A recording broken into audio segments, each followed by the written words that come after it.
Le mois de mars, c'est le mois de la nutrition et je suis en compagnie d'une experte dans le domaine de la nutrition mathapédienne, agro-éducatrice Marie-André Mathieu. Bonjour! Bonjour! Marie-André, pour le mois de la nutrition, dans le cadre de tes fonctions chez Agricole, tu as à faire une super belle conférence qu'on va avoir le plaisir de diffuser, nous, la TVC, pour... Le titre exact de ta conférence, c'est... Comment faire aimer les légumes aux enfants. Comment faire aimer... J'imagine qu'à la maison, et vous avez déjà beaucoup de questions en tête, comment ça se fait que tu t'es ramassé à avoir ce titre-là de conférence à donner et ce sujet-là à travailler?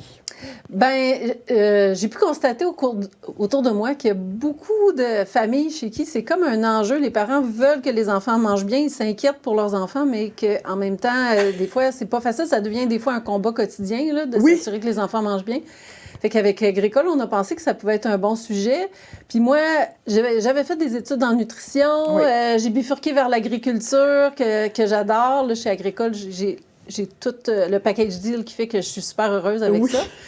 Puis avec les 4 enfants que j'ai eus aussi, ça m'a permis de pratiquer au quotidien. T'as fait des tests? Oui, c'est ça. J'ai appris des notions de base qui m'ont facilité la vie puis qui ont fait que dans tous les combats qu'on a comme parents, bien, pour moi, il n'y a pas eu de combat au niveau de faire manger mes enfants puis comment faire pour leur faire aimer les légumes parce que j'avais des notions de base qui me faisaient que je n'avais pas de casse-tête à ce niveau-là. C'est ça que j'ai envie de partager dans la conférence. Oui! Ouais. Mais là, pour les gens qui peuvent pas écouter toute la conférence, on donne-tu quelques petits trucs pour donner... Juste mettre la table pour aller voir la conférence, aller écouter la conférence si vous voulez en savoir plus puis aller plus loin.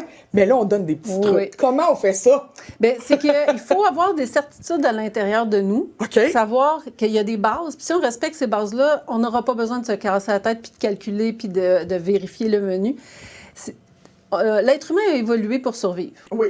Fait qu'à la base, les enfants ne se laisseront pas mourir de faim. Si ça avait été le cas, peut-être que l'être humain serait plus sa planète. Fait qu'on n'a pas à avoir peur qu'ils meurent de faim s'ils n'aiment pas le menu qu'on présente puis qu'ils décident de ne pas le manger un repas. Ils vont se rattraper au prochain repas. Exact. Deuxièmement, c'est normal qu'un enfant n'aime pas manger certains nouveaux légumes. Parce que dans l'histoire de l'humanité, s'ils avaient mangé tout ce qu'ils avaient trouvé sur leur chemin, il y en a beaucoup qui seraient morts empoisonnés. C'est ça! Fait que le réflexe instinctif, c'est de vérifier si les autres qui vont manger ce nouveau légume-là, qui est présenté sur la table, est-ce qu'ils vont être encore vivants le lendemain? Ça, c'est en dedans, sans qu'on contrôle ça. C'est ça. Fait que si on continue à présenter le légume dans les jours qui suivent, dans les semaines qui suivent, que nous, comme parents, on aime ça en manger, instinctivement, là, ils vont se rendre compte que c'est sécure puis ils vont faire des tests. Des fois, il faut présenter jusqu'à 20 fois un légume avant que l'enfant accepte d'y goûter. 20 fois? OK, fait que persévérer, là. Faut pas... il rejette les brocolis. On n'en mangera plus jamais. C'est ça. Il n'aime pas les brocolis. Lui, j'y en sers plus parce qu'il n'aime pas ça. Exactement. Il faut revenir, hein?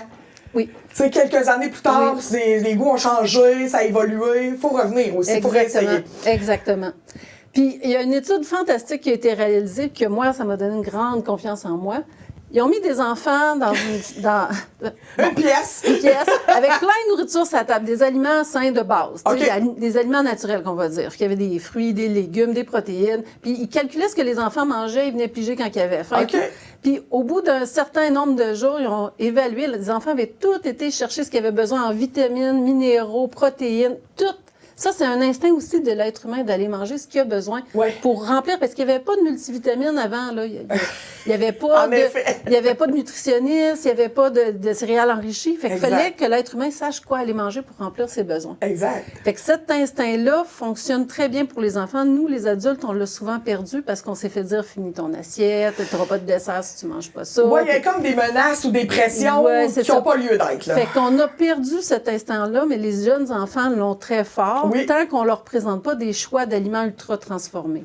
Parce qu'on a aussi eu l'instinct il y a longtemps, quand on avait la chance d'avoir accès à un aliment très sucré, très gras, c'était tellement rare que ça arrivait dans l'histoire de l'humanité qu'on en profitait parce qu'on ne savait pas si la semaine qui allait suivre, on n'allait pas manger. Exact. Fait que quand on a le choix entre manger une carotte ou un croissant, la plupart des gens vont choisir le croissant. Ben oui. Ça aussi, c'est instinctif. Fait que si on donne des aliments de base, mais qu'il n'y a pas le choix au moment du repas d'aliments ultra transformés, les enfants vont aller choisir ce qu'ils ont besoin. Fait que s'ils ne mangent pas le brocoli à ce repas-là, bien, ils vont peut-être manger plus de légumes le soir ou le jour suivant. Ils vont équilibrer eux-mêmes leurs besoins nutritionnels. Fait qu'il faut faire confiance. Il faut faire confiance qu'ils ont cet instinct-là. Notre rôle à nous, En fait, leur rôle à eux, c'est de choisir la quantité qu'ils mangent. Oui.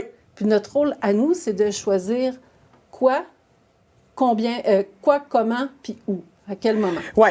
Fait qu'on choisit leur menu qui est servi. On choisit à quelle heure le souper a lieu, à quelle heure sont les collations. C'est pas manger toute la journée, tout le temps. Puis on choisit dans quelle ambiance. Est-ce qu'on a le cellulaire, la télé, ou on est en famille. On est en famille, on a du plaisir, on parle calmement, on choisit la musique. Fait que ça, fait que l'enfant, c'est combien? Puis nous, c'est le reste qu'on choisit. Eh bien, merci.